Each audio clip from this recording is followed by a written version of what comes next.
coaching question. So we were in the coaches call. We were talking about, you had that guy, I can't remember what the scenario was, but I brought up that I had this guy who just had his second kid and like, he's been super stressed. I just had a call with him yesterday and like, he's so run down. So I again, like reassured him like, hey man, like, let's not go crazy with the riding here. I was like, ride as much as you can.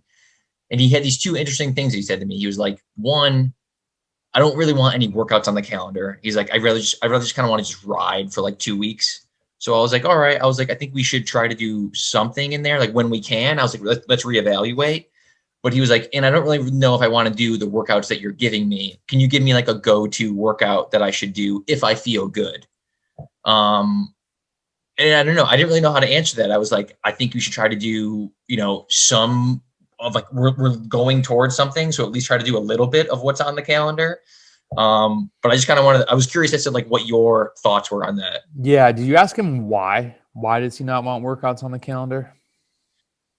He just said like he gets so stressed. He's so stressed now. So like, even if he plans for the workout, he's like, maybe I won't sleep at all night, and I'll wake up and I'll want to ride because it makes me feel better. But I might feel like, stressed that I need to do the workout, and then I have to do the whole workout, and then I have to hit the numbers. So he's like, then it kind of like makes me feel worse. Whereas like, I just want to ride and do a workout that I know I can knock out. Which I don't know. It's just kind of like, so what's his workout that he can knock out? He should know that. He likes to do like threshold intervals or like sweet spot intervals. He's like, I want to do like a couple by 5 or 10s or 15s or 20s. And he's like, I got my route and I can get him in the route. Yeah. See, okay. So I would say, why would he want to do the sweet spot workout? This is the quintessential issue with the over prescription of sweet spot. Why do people want to do it? Because we want to feel like we worked out. It's not super hard, but you get home and you're like, dude, I burned some KJs. I was going pretty fast. I'm a little tired. I worked out. You didn't get freaking faster. Like, I was talking to another coach who was like, I'm working on this article to really debunk the sweet spot thing. I love Frank Overton, and I actually put this in the chat though. Like, their physiological zones chart that he made with Coggin is good. It's a little biased towards sweet spot. I maybe put this in a previous video. But the next one where they show like the arc of sweet spot, it basically equates zone 2 to zone 6, like doing the same, those two workouts are the same thing. I'm like, dude, okay, that's a problem.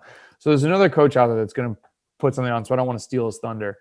But sweet spot, it's literally like sending somebody to a spin class that they feel like they worked out. That's what they did. They worked out. He's not training. So if he wants to work out, great. Why don't go on a group ride? Go ride however you want, but don't fool yourself that sweet spot is the workout making you faster. Okay.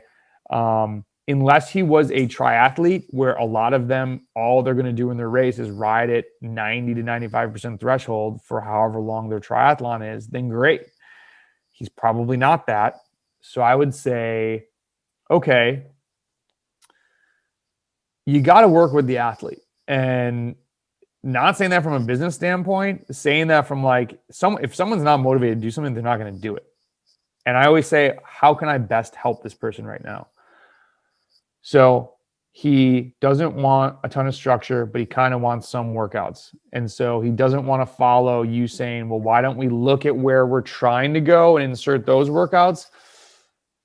Since his inclination is for sweet spot, I think anything but that is going to be better. And I would say, here are your go-tos and see if he does any of them. Give him like a classic style VO2 max workout, like something that can't be failed, where give him a start like 4 by 3 minute hard start. So, hey, you're not like sprinting, but go a little bit over VO2 max and let the power fade. Even if it goes into threshold, that's great.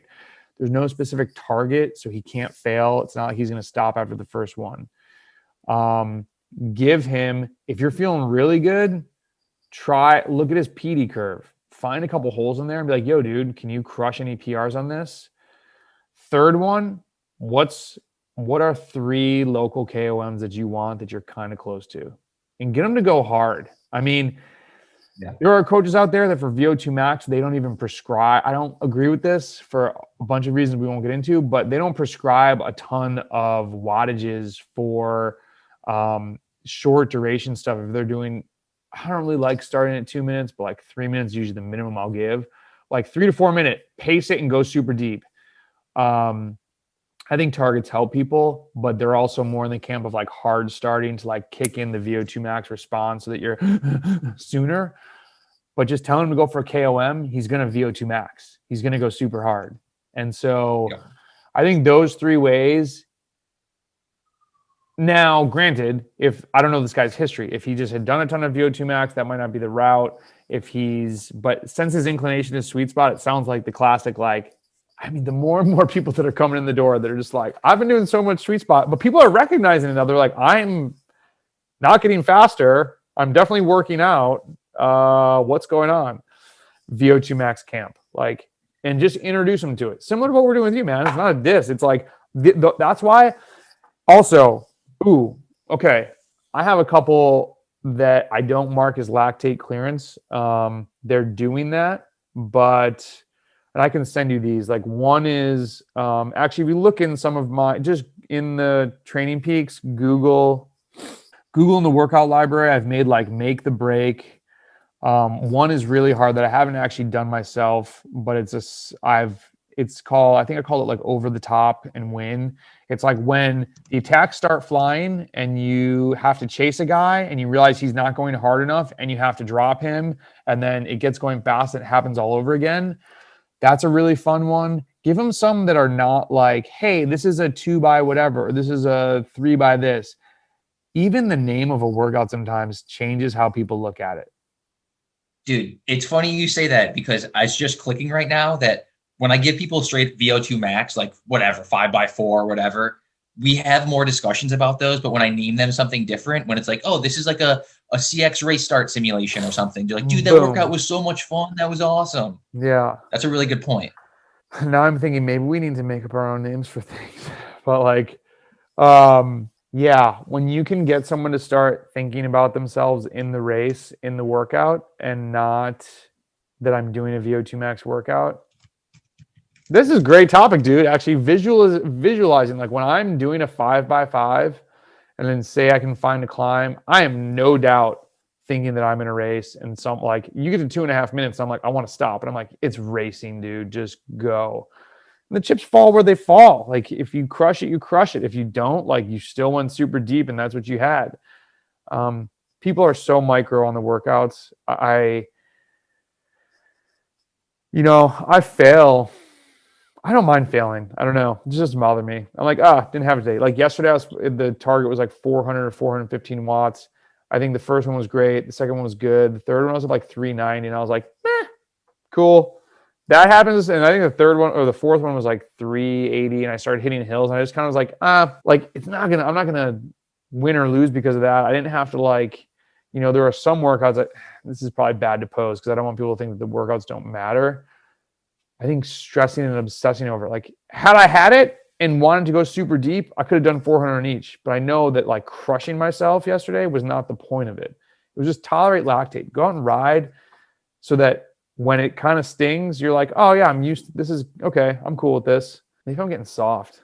I don't think so, but I don't think that's the case, man. All right, I've taken up a bunch of your time, dude. I appreciate this. I got one last thing. This is like from the business side. Can I post all this? This was a really good conversation. Yeah, dude, for sure. 100%. I feel like I look like a crazy person, but it's all good. No, it's all good. It's actually funny. I just realized, I realized that's a shelf in the back from the way, since the Zoom cameras aren't amazing, it almost looked like a jail bunk bed. I was like, what's he having that bed back there?